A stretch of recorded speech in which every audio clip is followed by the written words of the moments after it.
I would encourage folks, even though it seems kind of boring, if we think about how far behind we are on, for example, just AI policy, people our age need to start taking the bull by the horns right now and get engaged in most of these discussions because in a lot of cases, unfortunately, we're leaving AI discussions to people who, one, are pretty misinformed about how technology actually works. And then two, the world that we inherit in the next 30 years isn't even going to be one that they're really here for.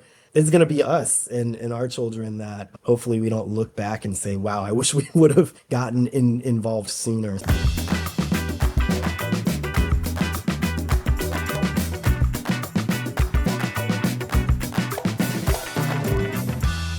Hi, everyone. Welcome to Our Media Moments. I'm your host, Ahis, and this month we're doing something special in honor of Black History Month. So I'm going to spotlight a few Black voices who are succeeding beyond just their fields, but also using their voice to make an impact outside of their job. So today I'm very, very excited to be joined by René Peters. He's a product manager at NVIDIA who's focused on all the acronyms, AI, AR, VR. If you've never heard of AI before, artificial intelligence, then AR is augmented reality and VR is virtual reality. He also has a very active voice in tech policy. He served in the city of Seattle Technology Advisory Board. When he lived there, he moved about a year ago to Brooklyn, East Coast. He's also done a lot of speaking engagement at universities and at tech conferences about AI policy, and he's participated in a number of conversations at global platforms, including the United Nations. I guess the question is, where have you not spoken at, Renee? But you've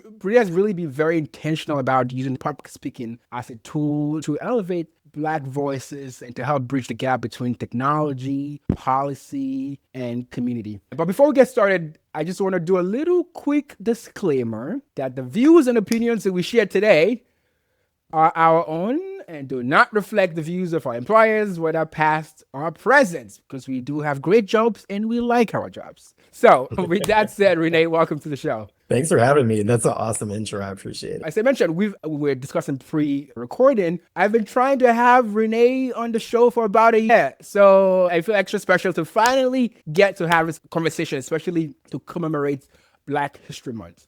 So in the spirit of Black History Month, I want to start there. When you think about Black leaders who came before you, how does that history influence the way that you use your voice today? Yeah, I mean, in every way, essentially. I think what's really cool is that I can look back, whether it's my job, my day-to-day, or just kind of the way that I'm able to live my life. And there are Black leaders who have really paved the way for my reality to exist. It's a direct result of that hard work. So I was just doing, one of the things I do at work is I do like a Black History Month trivia that people really enjoy. And one of my questions was about David Blackwell, who, if you know a little bit about GPU architectures, we actually named one of the GPU architectures after him, the Blackwell architecture. And he, as a mathematician, directly led to a lot of the algorithmic mathematics that make computer science have the kind of pushes and advancements that we're able to enjoy today. So that's just this one thing.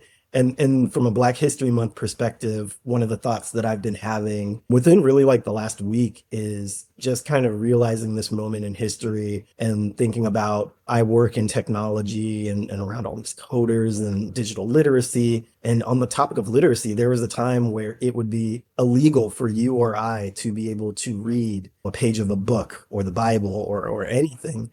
Growing up in a time now where in 2026, information is more available than it ever has been, and it's more powerful than it ever has been as well. And to think that there would be a time in history that would be off limits or punishable. Like if we say knew how to type on a keyboard, that might be illegal. Or if we knew how to code, that might be illegal. And so realizing that whether it's, again, the technical piece of what I do or just the lifestyle and the freedoms that we have, we definitely stand on the shoulders of Black leaders. And specifically to your question, like that changes the way that I think about using my voice, right? Because realizing the position that we're in at these great companies and being who we are, I think the question has been for me, how do I put together all the skills that I've accrued throughout my journey? Engineering, chemical engineering, design and innovation, business, and now the design and policy edge. whether it's computer hardware or artificial intelligence or AI, AR, VR. How am I using that combination of skills to have a unique voice and create a unique push maybe for someone a generation or two ahead? So it sounds super lofty and super heroic. And I'm sure we'll talk about ways that that's kind of brought down to the level of how do we make it actionable and practical. But that's the kind of stuff I carry around with me in my head. It just reminds me about like a lot of the things that we have, we enjoy today. Like none of it just showed up. Some people had to fight for it, and sometimes some people had to shed blood for it. And when we think about our, the current environment we're in and all the different things going on, and me personally, sometimes is thinking about like at what points do I use my voice, or what topics do I feel comfortable using my voice on versus not? And then you think about, oh, okay, if I say this, what kind of backlash would I get? Would I potentially get like a negative response from people? But as you mentioned, like we weren't allowed to read a book, right? We were faced like way, way worse things. Some of the things that we think about today are like nothing compared to the real challenges and adversity that the people who paved the way for us today had to go through. And I'll put this angle just from an immigrant standpoint. I live in Atlanta now, which we do have a lot of civil rights heritage here in Atlanta for the MLK, John Lewis, and a lot of the civil rights leaders. But for me, as I think about my journey, America has done a lot for me and done a lot for my family. But it's possible because of what people like Dr. King did. That is why we're able to come from, whether it's from the Caribbean or from Africa, even from other parts of the world, and being able to even have a chance to fight for those opportunities that we have. I know the job is not done, definitely not done, but I am really, really grateful that people put their life on the line to give all of us the opportunities that we have today. So I want to dive a little bit now on your background. So I understand you have roots in Cincinnati and New Orleans. These are two very distinct cities. One is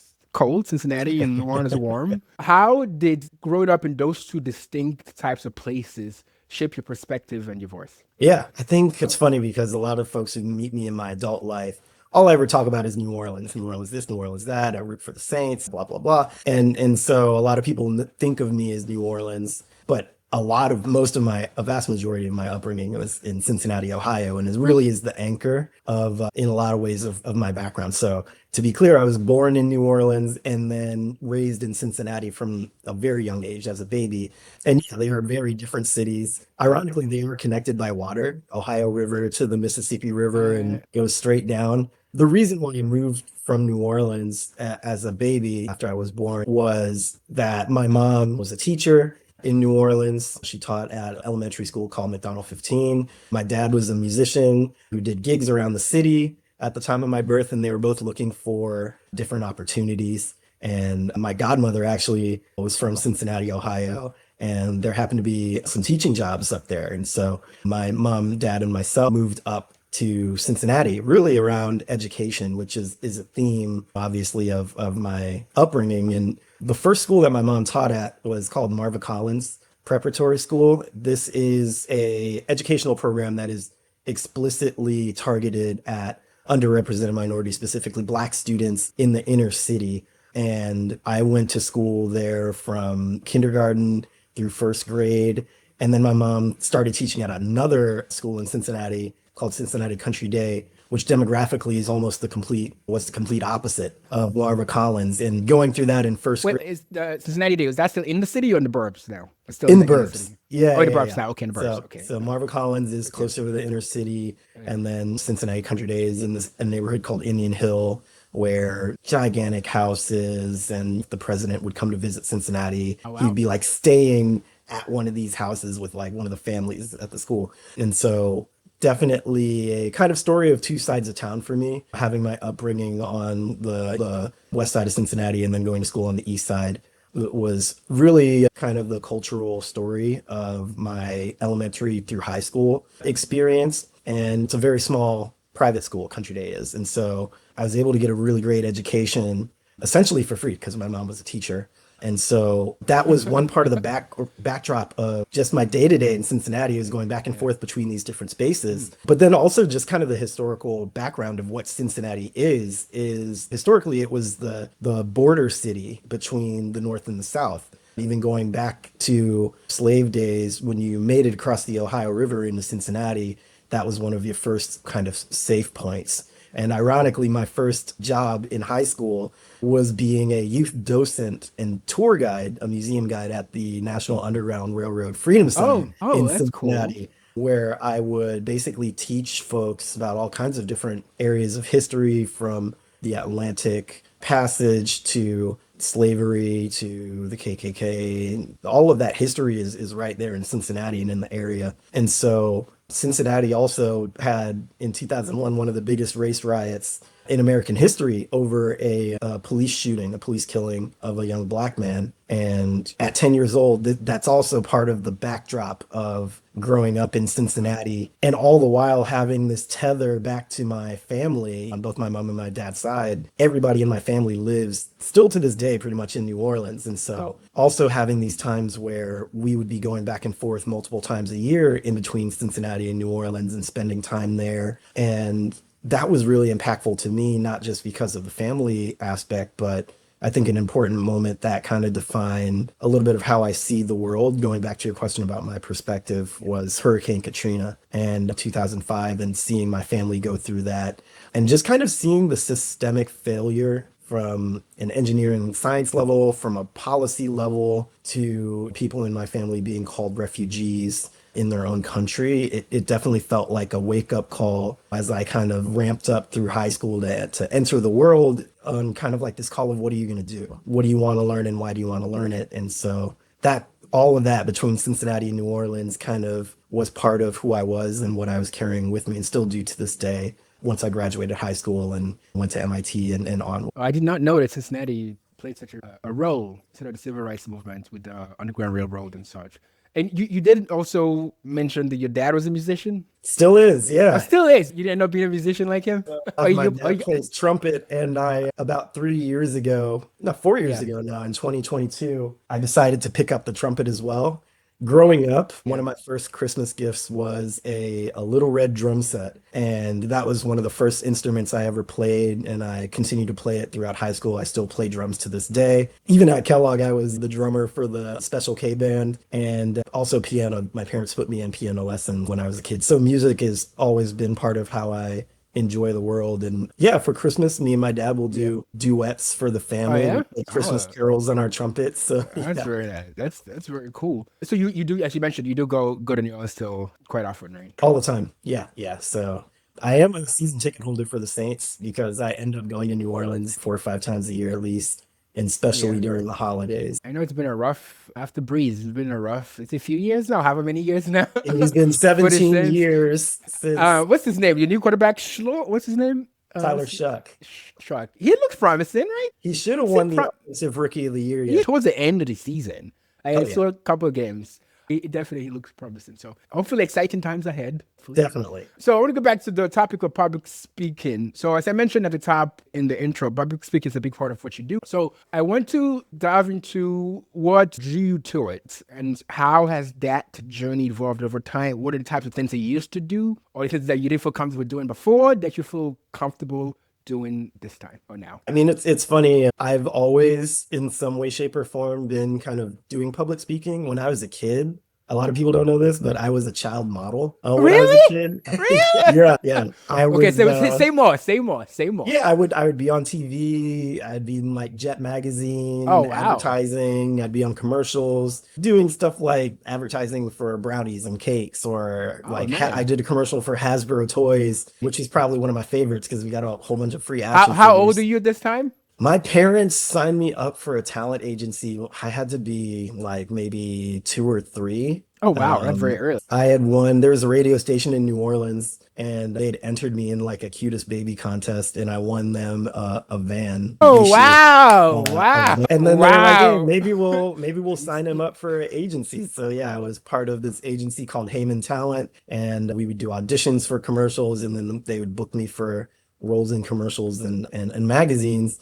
And so I've always kind of been a little comfortable with being in front of people and speaking. When I was a kid, I remember it's like a Black History Month. I had to have been like 6. I like memorized and recited Martin Luther King's "I Have a Dream" speech in Fountain Square in downtown Cincinnati.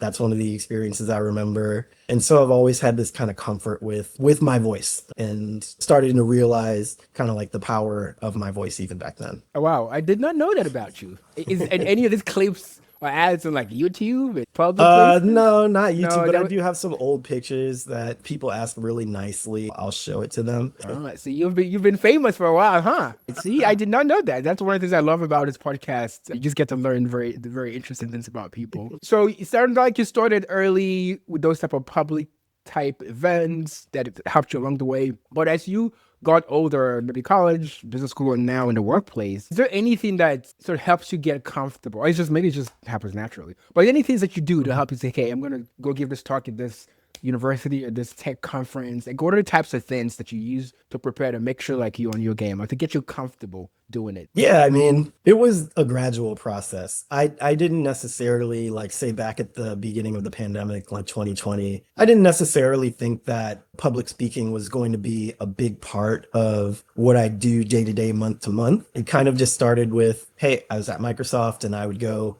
do these presentations about life as a product manager at Microsoft and more like recruiting discussions. And then I remember Kellogg just asked to have me speak at a technology conference. And it was literally just me talking about my opinions on VR and AI. And it was kind of this moment of like, people just want to hear my opinion based on my experience. That's a novel idea. And I think that kind of was where the snowball got rolling a little bit more. And when you're on these stages and doing these talks, you get excited by even ideas from people who are on panels with you, people that you're chatting with. And it really just became a layer that I started paying much more attention to.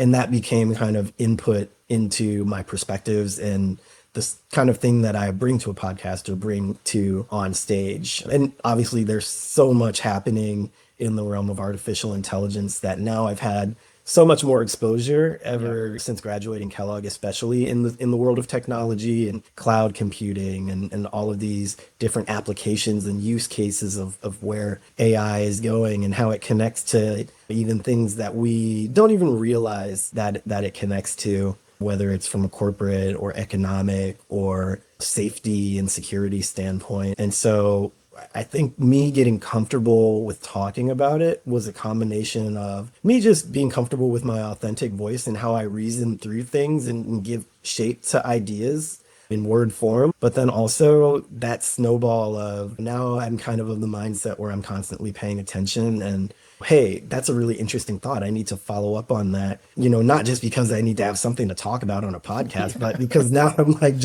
I'm genuinely interested in what goes on. And I realize that I'm in a really unique position to be a prism for those ideas and kind of shine them out of myself in novel ways or at different angles that people might find somehow insightful. So on the AI topic, how do you make it accessible? Because you talk to like people in college and maybe people in the community who may not be in the tech space or may not be technical people themselves. So Yeah. how do you make it accessible in terms of some of those conversations, some of those talk that you give to make sure people really get it, to really understand what's going on in that field? True mastery comes from when you can explain it to someone who has no experience in the field. Really boiling down those ideas to the fundamental is key. And it's no different for when I go and talk about artificial intelligence, understanding, yeah, AI out of space is pattern recognition and it's applied in all of these different ways. And how do you give examples that people can connect to? And I also think that from a public policy and impact standpoint, there's kind of an urgency of like, we need to understand this stuff.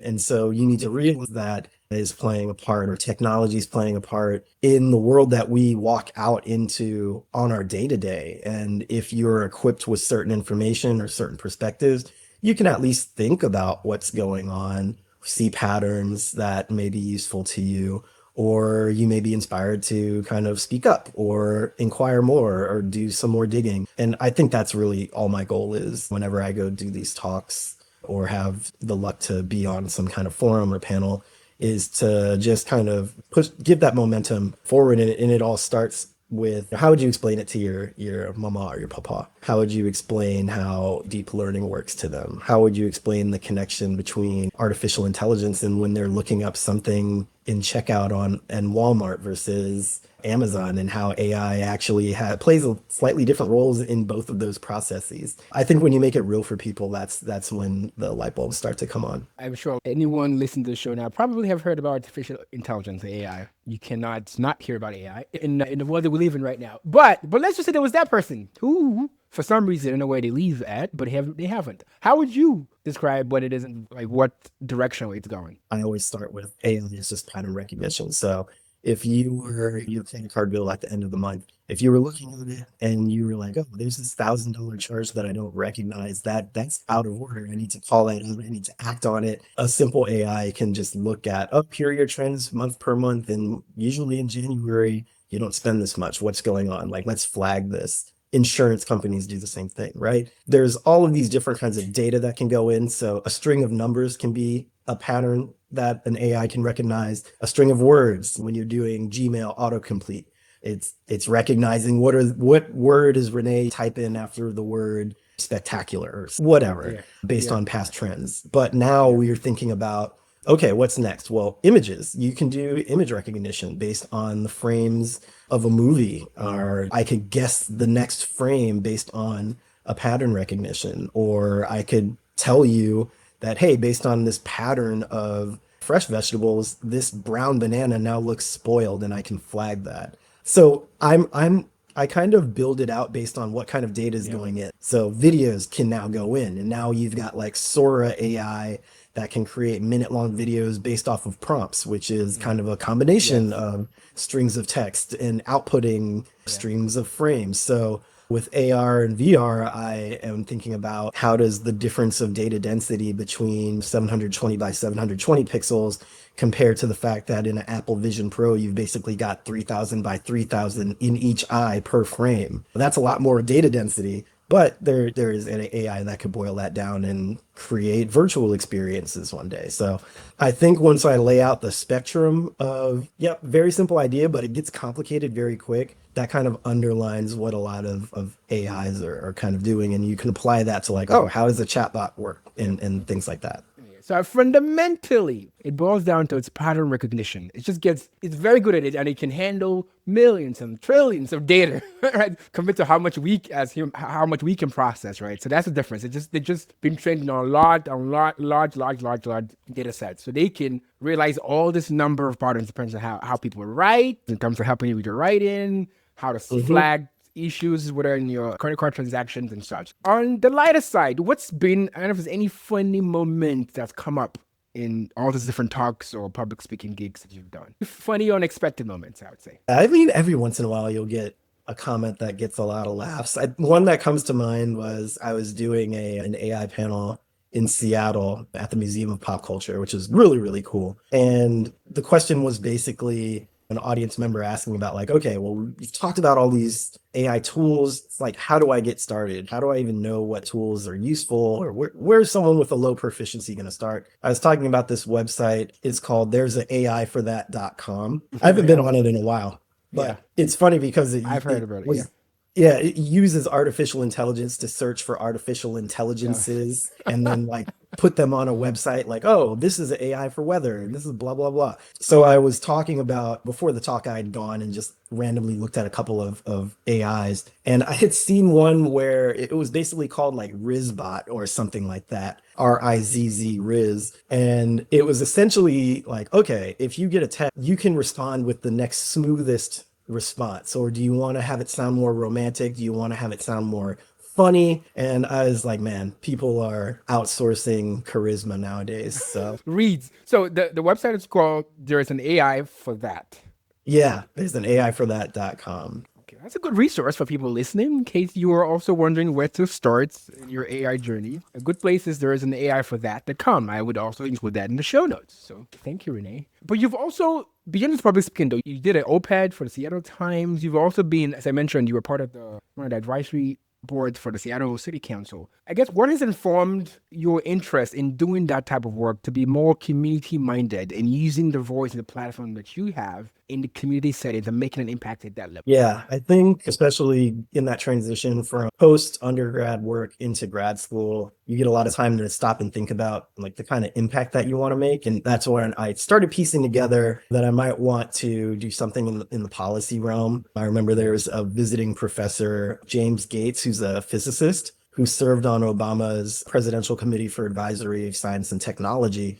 And I was emailing him just asking about the kinds of problems that he works to solve and research back when he was on the administration. And I was really inspired that he was working with all of these other educators, scientists, and technologists from different realms, but he would be researching, oh, the country's running out of radio spectrum. So we need a solution that gives us more room for more frequencies. And they went out and researched. They basically said, this is the problem. And hey, a solution would be dynamically switching this range of radio frequencies so that it effectively has more individual frequencies available for all these different use cases. And something like that may seem a little nuts and bolts or boring or C-SPAN-y, but having that like really cool, slick solution and then saying, hey, we're also taking this back to the presidential administration and figuring out how we can write legislation that thousands, hundreds of thousands of folks. That's where the light bulb really came on for me in saying, hey, this is an avenue where I could leverage my experience into impact for many more people and something that's bigger than me. And that was clear I remember taking a microeconomics class at Kellogg where we talked about like local policy examples that were impacted by incentive structures and different economic programs. And but underline the fact that when we walk out of our apartments or houses and we just look around in our day-to-day lives, a lot of that in our day-to-day is impacted by these kind of boring policy conversations that happen on like the city level, state level. And so by the time I moved to Seattle, I was very curious about, hey, where can I just start learning more about this? I remember I went on seattle.gov and I just looked at their boards and commissions page and I was scrolling down the list for anything like science or tech adjacent, and the Community Technology Advisory Board was one of those. And so I started attending meetings, started asking questions and inputting more. And then I joined one of the subcommittees on that advisory board, and I was just doing that as an interested citizen. I didn't have to be voted or appointed at that point, but eventually I did get appointed by the mayor to that board. And just the opportunity to learn about really interesting technology problems in privacy, cybersecurity, digital equity around Seattle was just something that was a really refreshing counterpoint or chaser to my day-to-day life. So I can get more excited about the insights that I'm gaining at work, knowing that there's an avenue for me to not just use that to help people install better AI infrastructure at the corporate level, but also I can use that insight to, in my mind, do something that's helpful at scale beyond just shareholder value. In your response, you actually answered my next question was going to be, like, how did you get involved? It sounds like it was as simple as just going to the Seattle.gov, as you mentioned. It was that simple. And I think when we think about participating and getting involved, even for me, it just seemed like, it's going to be a lot of work. It just seemed like, maybe I need some connections. I don't know anybody who's in politics or who's already working in that level. Maybe it's going to be too much. Maybe it's just not accessible. But it sounds like from just what I hear you say, it's as simple as just finding something to just show up in. Yeah, And over I time, think you form showing a up, relationship. absolutely. Showing up is 90% of the battle, right? So I found the right place to show up. And then that led to the next thing, that led to the next thing. And before I knew it, I was the chair of the Community Technology Advisory Board. Then I was appointed to a separate surveillance technology advisory group. How to really, and that's what I wrote about mostly in my opinion piece for the Seattle Times, was working on that really interesting public safety issue with AI enabled police cameras in the public space, which was a really, really educational experience for me, and one that journalists and law students, technology students will still reach out to me about to this day. And so It wasn't necessarily a grand master plan that I had, or like you said, it wasn't about having a bunch of connections, but they kind of just formed organically as I joined the discussions. And I think that's one of the most important pieces of kind of my experience and my journey is just underlining you don't need to be have a certain degree or degree of study. You can really just show up and start asking the right questions. And especially with these public policy forums, a lot of them are just open public meetings that you can just, if you're interested in that area, you can go show up and start interacting. And I would encourage folks, even though it seems kind of boring, if we think about how far behind we are on, for example, just AI policy, people our age need to start taking the bull by the horns right now and get engaged in most of these discussions, because in a lot of cases, unfortunately, we're leaving AI discussions to people who, one, are pretty misinformed about how technology actually works, and then two, the world that we inherit in the next 30 years isn't even going to be one that they're really here for.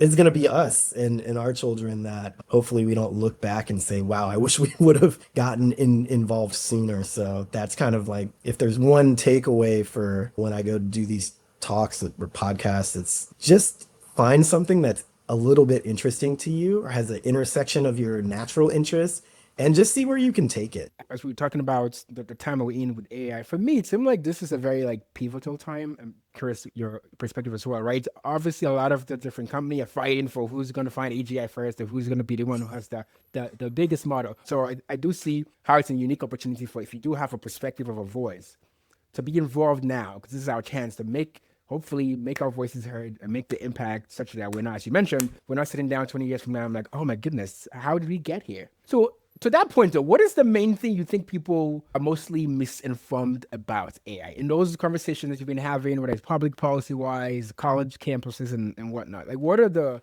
things that come up that you think are just, people are just like mostly misinformed about? I think it's really easy to immediately jump to this like movie vision, what AI is going to do. And it's this omnipotent consciousness that controls every aspect of our lives, or just the concept of AGI, as you mentioned. I would wonder if artificial general intelligence is a thing that is going to happen, period. But I think rather than say misinformed, I do think that people kind of jump to that conclusion pretty quickly and immediately start worrying about things before just kind of building it up, right? Like I said, I'm all about going from simple and building up the levels of understanding to very complex. And similarly, I think one of the areas that we could do a lot better in encapsulating for people in a way that they can quickly understand is just where we are on the journey. Chat GPT is what, like 3 years old, and it's had 3 versions, and from its first leap was pretty big, right? But the second leap between versions is really just added a layer that has made it kind of seem maybe a little bit more human feeling. Yeah. So it's not like we're going through this yeah, uncontrollable nuclear reaction of artificial intelligence. Like there are variables that control this, right? It's why we're having the discussion about data center footprint and energy cost, and people, I don't think a lot of the time realize that this is where the discussion is happening right now. It's not going to be this like uncontrolled explosion of models get exponentially better and we have access to exponentially more energy. Therefore, AGI is coming in June of 2027. But I would just underline for people, like, there is still time to learn. There is still time to gain a firm understanding of the actual variables at play. That's reassuring, right? That's very reassuring. You have to kind of look both ways, right? And Yeah. realize that there are serious problems that Yeah. we're dealing with right now that are impacting people's lives. Like, I talk a lot about facial recognition. I talked about facial recognition a lot when I was in Seattle working on the police camera work. But as Black folks, knowing that, going back to the data, right? The presence of data in a lot of these training sets, they are white men for image recognition, specifically facial recognition. So once you go in either axis away from that identity, whether you are a woman or other presenting gender, or other minority. So if you're a black woman, you're already 2 degrees of separation away from that very popular data set anchor.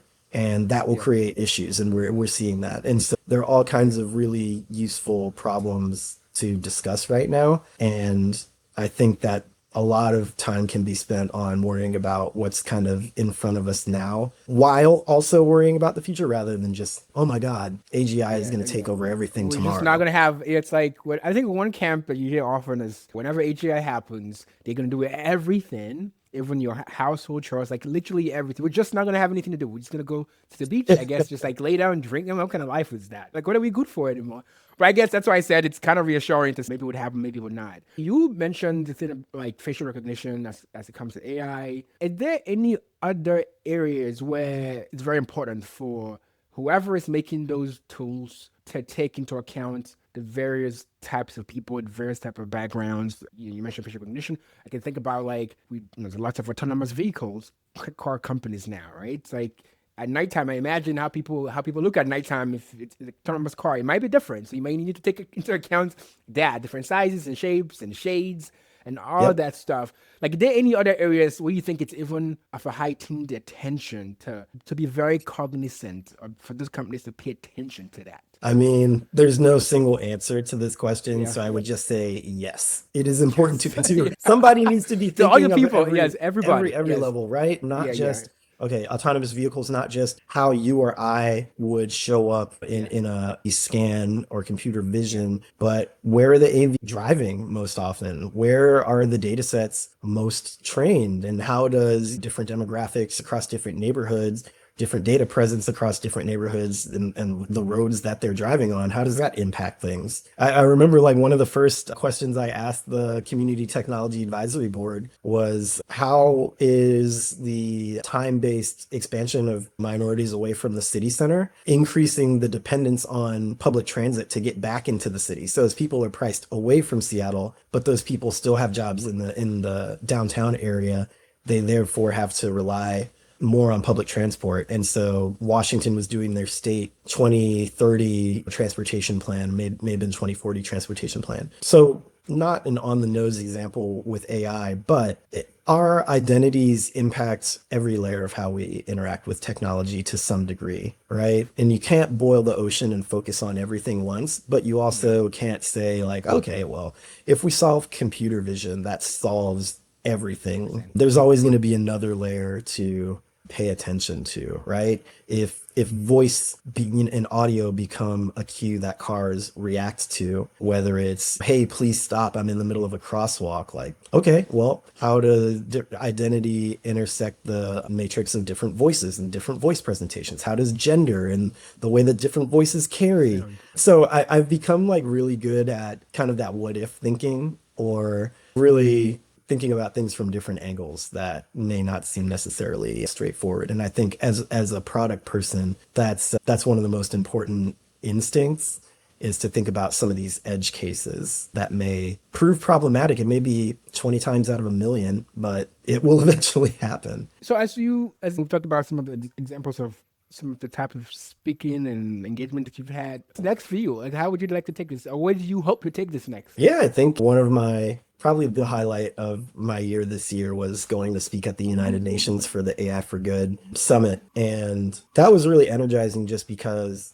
a lot of what I've done is state and local, but I got to talk about the applications of artificial intelligence with a global audience who are solving really hyper local problems where they live. So in rural Nigeria, predicting conflicts with artificial intelligence. And Oh, so that's very interesting. I yeah, haven't yeah, heard that. I like haven't heard about that one. That's a very interesting one. as a concept, like how do you predict heightened banditry or heightened conflict risk? And there are possible benefits and possible problems with that. Sure. So you have to, again, always be looking both ways. But that was a really exciting forum because interacting with that global group of thinkers just made me realize how big the impact could be one day. What's next for me? I think one is, now that I'm kind of settled in New York, I'm looking to anchor on what that next tech and policy step is going to be here, but also definitely being turned on to the international scene and being able to explore that more and realizing that there are a lot of things that we can reapply from abroad to seek inspiration here and vice versa. So again, it all comes back down to seeking, identifying, and then sharing those ideas. Awesome, awesome. Thank you, Renee. Before I wrap up, I do have one final question. What's the best piece of advice you've ever received? Oh, okay. I think the best piece of advice I ever received is probably the one I've gotten the most. It's just from my dad. He would always letting me out the car somewhere, dropping me off or something. The last thing he would always say is think for yourself. And so I think it always encouraged me to just take a step back and not be afraid to approach a problem or situation from an alternative angle because something interesting might fall out. I think it's definitely led to just how I naturally approach problems from a like all-inclusive standpoint and helps me boil down into areas where folks might not have seen like a well-trodden path. So I think that's probably been the most important piece of advice for me that spans a lot of different parts of what I do. I like it. Thank you. And also, I guess this angle of like thinking outside the box too. It's one way to interpret that, right? Yep. Awesome. Again, I really appreciate your time, Renee. I thank you for all the good work you've been doing. I guess since you did that presentation at the UN, that's like a very significantly big stage, right? Doesn't get any better than that. Maybe it gets better than that. But good luck with the rest of the way as you hopefully help us develop or impact the tech policy space, not just in your local community, but also at a very global level. And to everyone listening, thank you. And if you've not subscribed to the show yet, please subscribe to the show on Spotify, Apple Podcasts, YouTube, or wherever you listen. Thanks for listening. I'm Elise, and until next time, stay unmuted.